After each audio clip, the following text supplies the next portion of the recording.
Apa yang harus Anda lakukan jika Anda diinterogasi?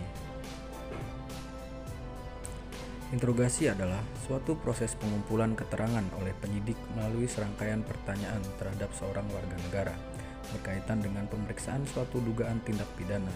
Interogasi dapat dialami oleh siapa saja yang dianggap melihat, mendengar, atau mengalami kejadian yang berkaitan dengan dugaan tindak pidana tersebut.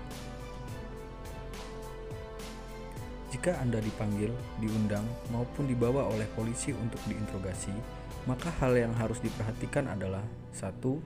Lihat baik-baik surat panggilan. Surat panggilan harus memuat nama Anda, dipanggil sebagai apa, saksi atau tersangka, waktu, serta tempat Anda dimintai keterangan, dan uraian singkat tentang tindak pidananya. 2. Anda berhak untuk menolak panggilan tersebut bila ada yang tidak jelas tentang hal-hal di atas atau bila panggilan tidak patut, minimal 3 hari sebelum waktu pemanggilan. 3.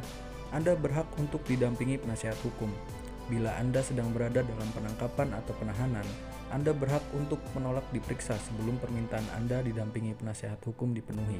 Hak Anda pula untuk memilih penasihat hukum yang Anda kehendaki. 4. Dengar baik-baik pertanyaan polisi. Terkadang pertanyaan yang diajukan bersifat menjerat.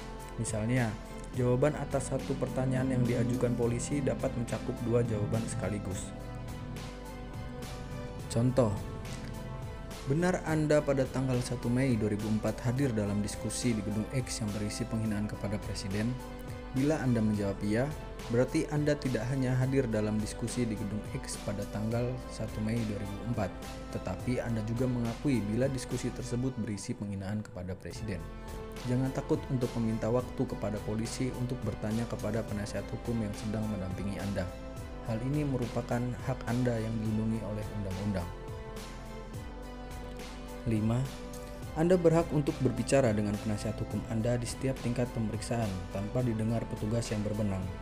Mereka hanya boleh mengawasi kecuali dalam kejahatan terhadap keamanan negara. Petugas yang berwenang dapat mendengar isi pembicaraan. 6. Setelah dimintai keterangan, Anda akan diminta menandatangani hasil proses interogasi tersebut berbentuk berita acara pemeriksaan atau BAP. Sebelum menandatangani, baca dahulu baik-baik karena ada kemungkinan jawaban Anda dirubah atau disingkat hingga berbeda. Ada kemungkinan pula jawaban Anda tetap sama, tetapi polisi menambahkan pertanyaan di atas jawaban Anda hingga arti jawaban Anda menjadi berbeda.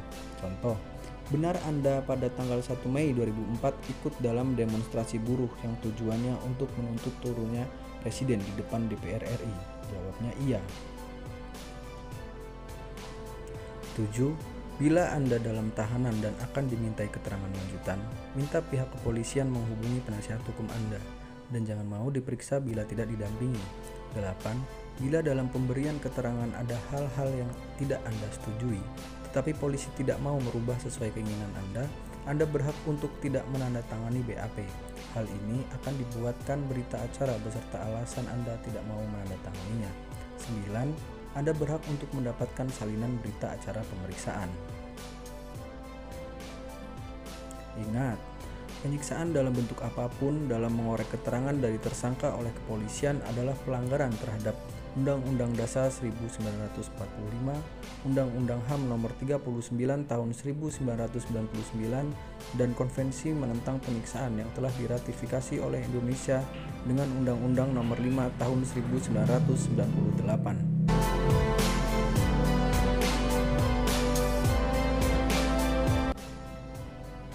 Kantor Hukum Asimalev & Partner siap untuk membantu menyelesaikan permasalahan hukum Anda. Silakan berkoordinasi dengan cara 1.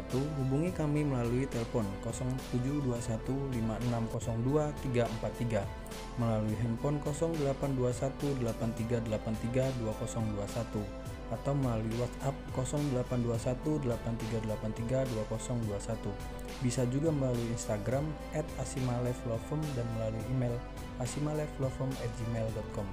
Memilih advokat yang tepat adalah investasi jangka panjang untuk meminimalisir resiko hukum Anda.